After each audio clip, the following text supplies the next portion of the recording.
Hello, glad to be here. Just arrived yesterday. Had a great flight, and I'm here with my two colleagues from Indiana University, the one taking a picture here, Mike Willett, and my chair, Dr. David Kosea. So the three of us from Indiana University. Dr. Vatsi, appreciate the invitation, and we're really thrilled to be here. So I'll just start here. Just going to provide an overview of U.S. sport management, more just what the U.S. sport industry consists of. I'll explain that in a second here. Couple students there, but put that information in there. Type that into Google Translate. So I hope that's accurate. I don't know, but I think it says I'm from. Is it good enough? Is it accurate? I'm from Indiana. I think it says that. But 6.5 million residents there in the red up there is where we are, and I think Hungary's 9.9, somewhere 10. So a little smaller in terms of the citizens. But our university here been around since 1820, which compared to other universities in Europe, obviously is not that. It's all relative there. But 46,000 students. And then 115 across 8 campuses overall. Just giving you a little background of who we are. Soccer or football, but soccer, we've had 8 national championships, so we're pretty good in soccer. Not good in football, American football. Not good there, and then we're known more for basketball. That picture I took right there is of at that point, of U.S. Senator Barack Obama attending what's a little 500. It's a race that we run there on campus there. But that's who we are, part of the Big Ten Conference within the NCAA. So when I was asked to talk, I was asking, well, what specifically would you like me to talk about? And just giving basically an overview of the U.S. And so this is, and I'm not selling textbooks here, I don't have any to sell, but this is the 5th edition of the textbook that 3 weeks ago we just submitted in to the publisher. And so I thought I'd just take little pieces of the different sections of this textbook. So picture yourself more as a university student listening to one of these lectures. But we break it down into these 4 main areas: introducing the sport management sites, the functions of sport management, and then some of the current challenges in sport. In the first section, it gets the most attention. The video at the beginning mainly focused on the Big 4, Big 3, hockey. I don't know if there's much hockey in there, but that's what gets the most attention in the U.S. It gets a lot of the media attention, the NFL, NBA, NHL, and Major League Baseball. But in terms of our program and the way we look at it, we look at it as much broader than just those Big 4, and including hockey in the Big 4 is questionable, I guess. But looking at it, boundaryless, a term from Jack Welch from GE, just looking at in terms of, it depends on how you define the sport industry, how broad it is, and what's included in that. But the different segments, scopes, types, and we have students that go into all these different areas, from youth sport all the way up to senior games, where people doing research with that. Participatory sport, which the professor was talking about beforehand, spectatorial. You have the differences there and the fluctuations there. Now we have a lot of participants getting engaged in these ultra marathons, endurance races. This Tough Mudder, you might not have heard of that, but just in 2010, $2 million in revenue. And in 3 years, just growing to where it's projected to end with 115 this year of just obstacle courses and different things. So people participating in different types of sports. Spectatorial, 363 million ticket sales, gate receipts.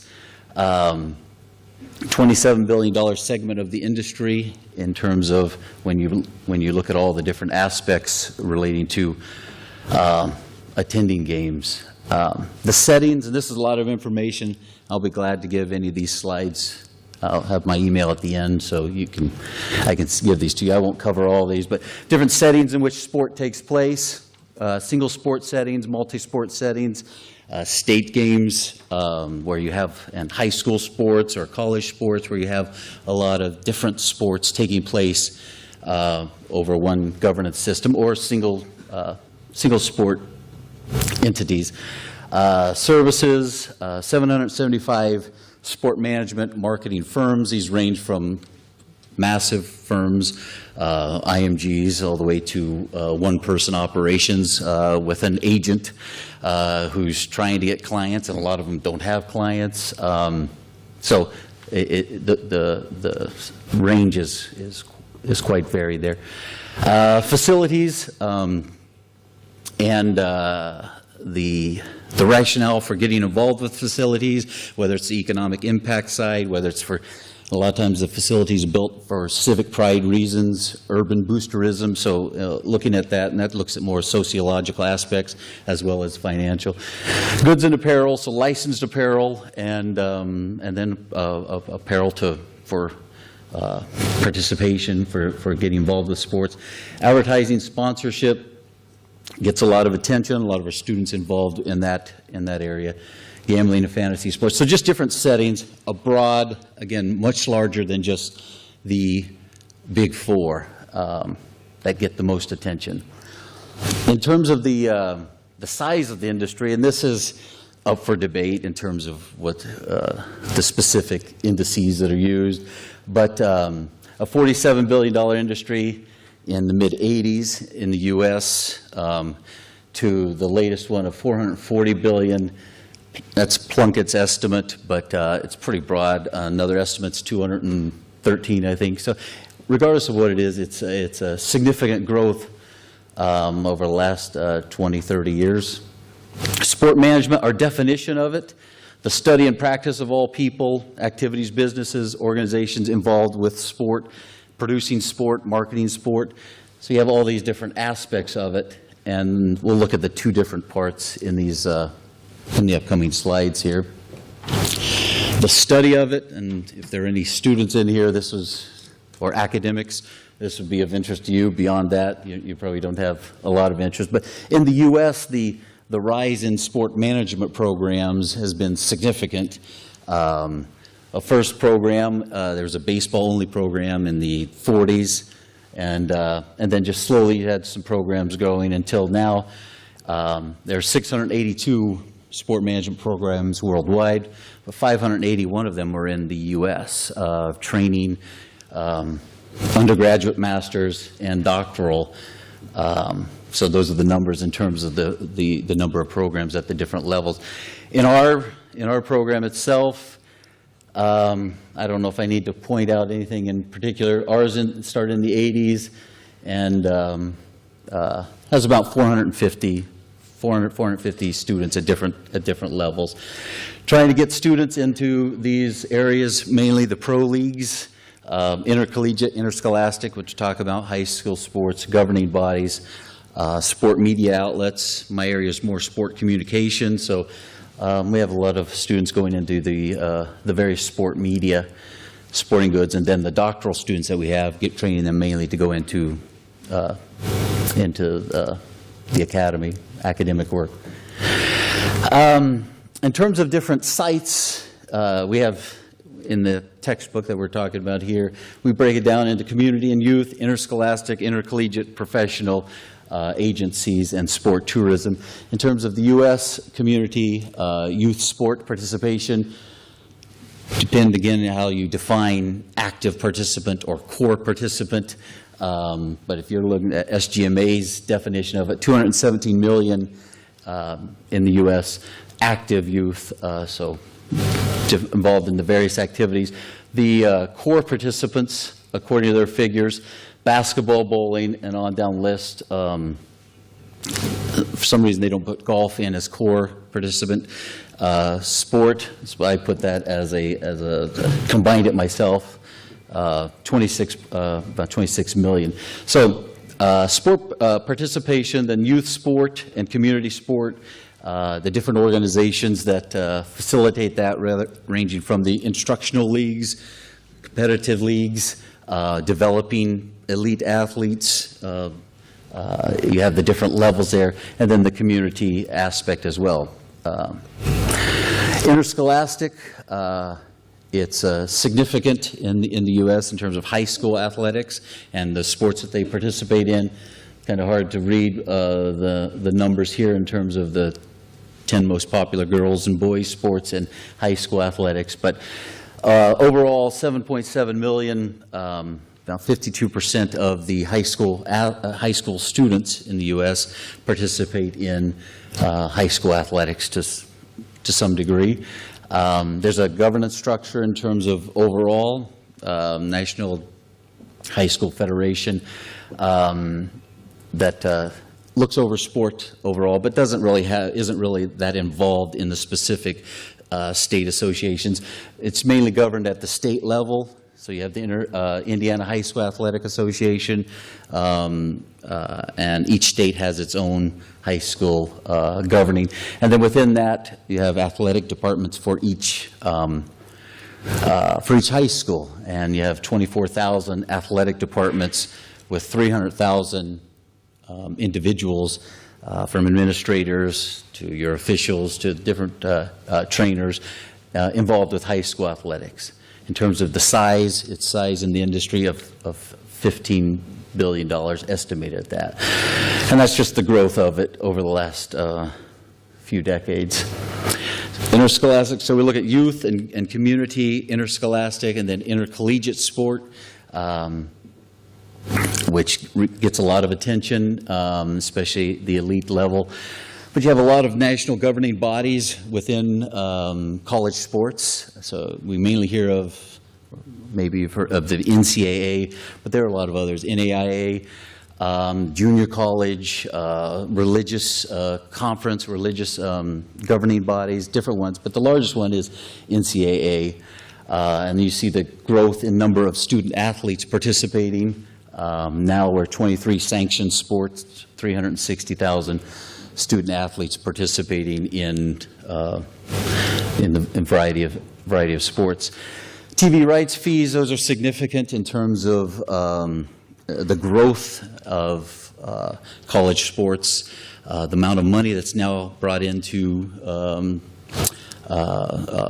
college athletic programs is significant. And a lot of it's brought about because of these TV rights fees and I have in there conference school networks.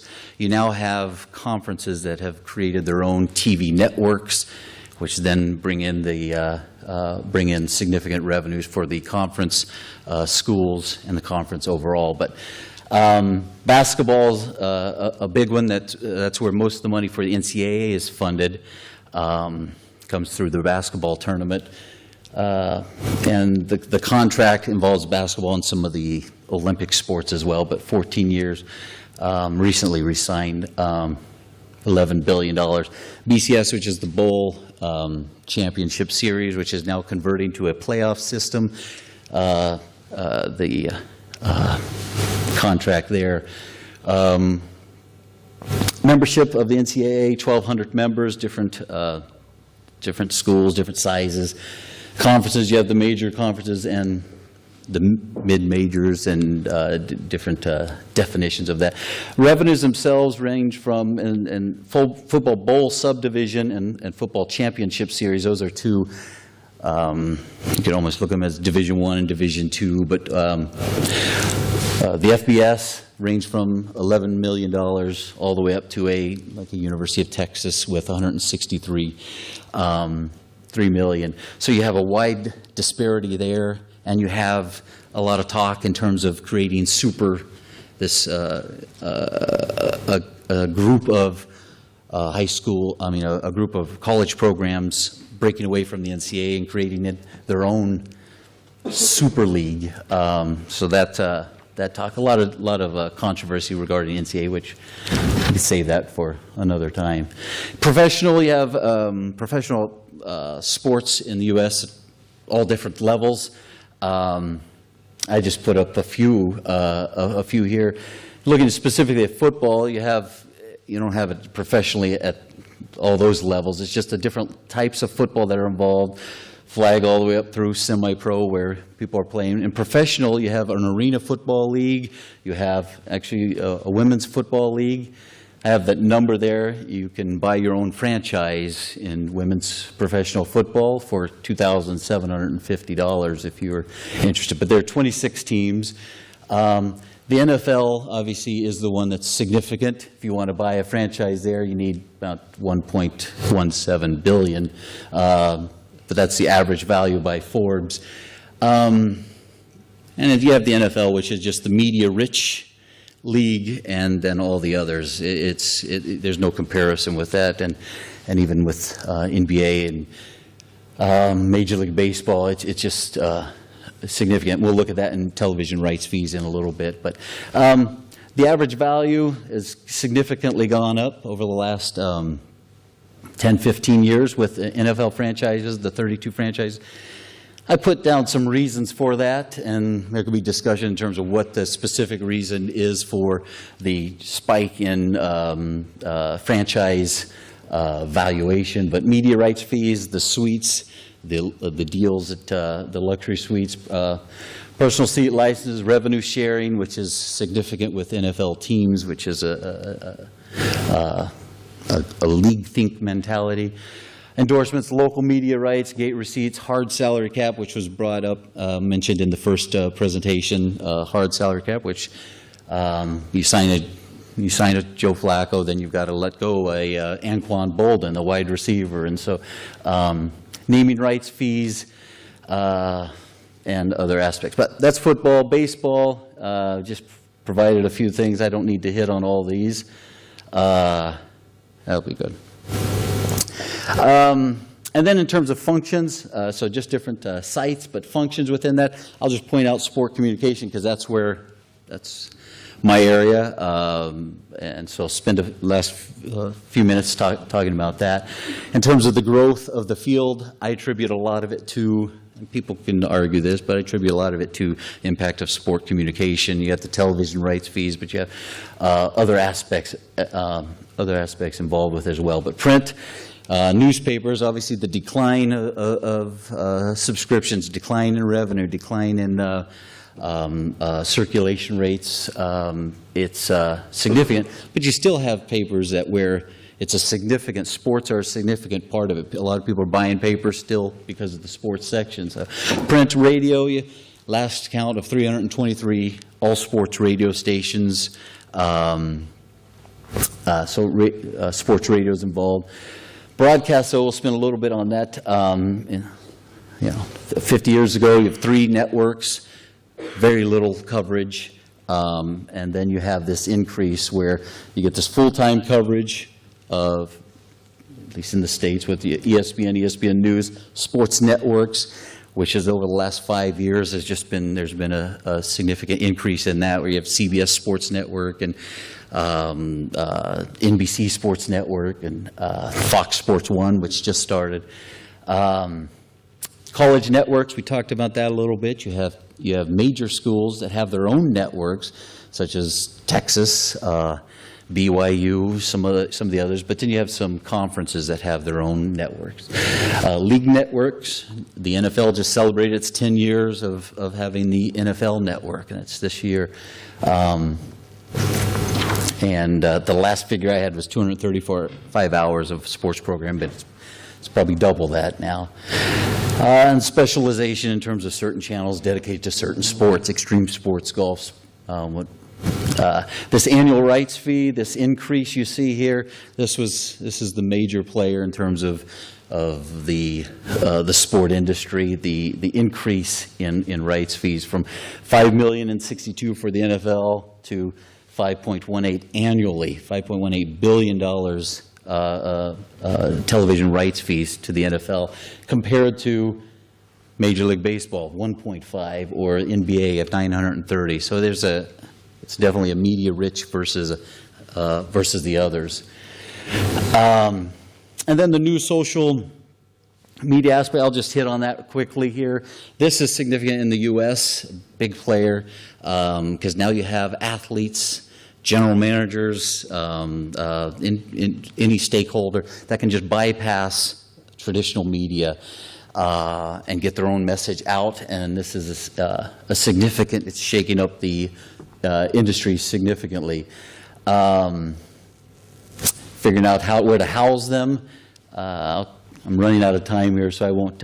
So the uses of social media for a sport organization: informational, getting the message out. Again, bypassing traditional media, getting it out on updates on parking situation or the weather or injuries or charity work, whatever it might be.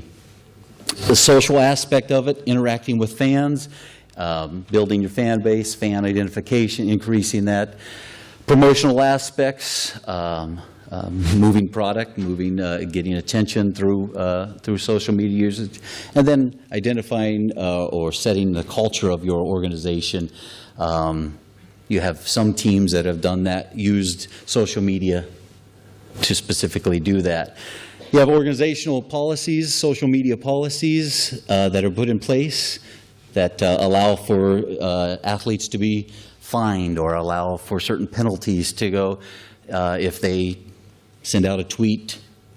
Usually there's a policy of 90 minutes before a game, you can't send anything out. During the game, you can't. And then until all the media obligations are completed at the end, you can't. So if you violate that, then you'll get fined or you'll get warned. And there are different reasons for that. We could talk about those at a question and answer time or individually. Emotions involved. These are just I just gave examples here of a president of or CEO of a hockey league arguing with a fan on social media. Had to backtrack on that. You have a wife of a player. You have hacked accounts, fake accounts that go on. You have a lot of controversies, a lot of fines, and you can't see those, but a lot of specific fining owners. From Mark Cuban, Mickey Arison, different owners being fined, to athletes as well for their use of social media. Last part here is social media research. We won't spend much time on that. And just in terms of where we're publishing our research and the difference between the academic journals and trying to get more into the practical, trying to have an impact on the field itself. So we can come back to that. So thank you for your time.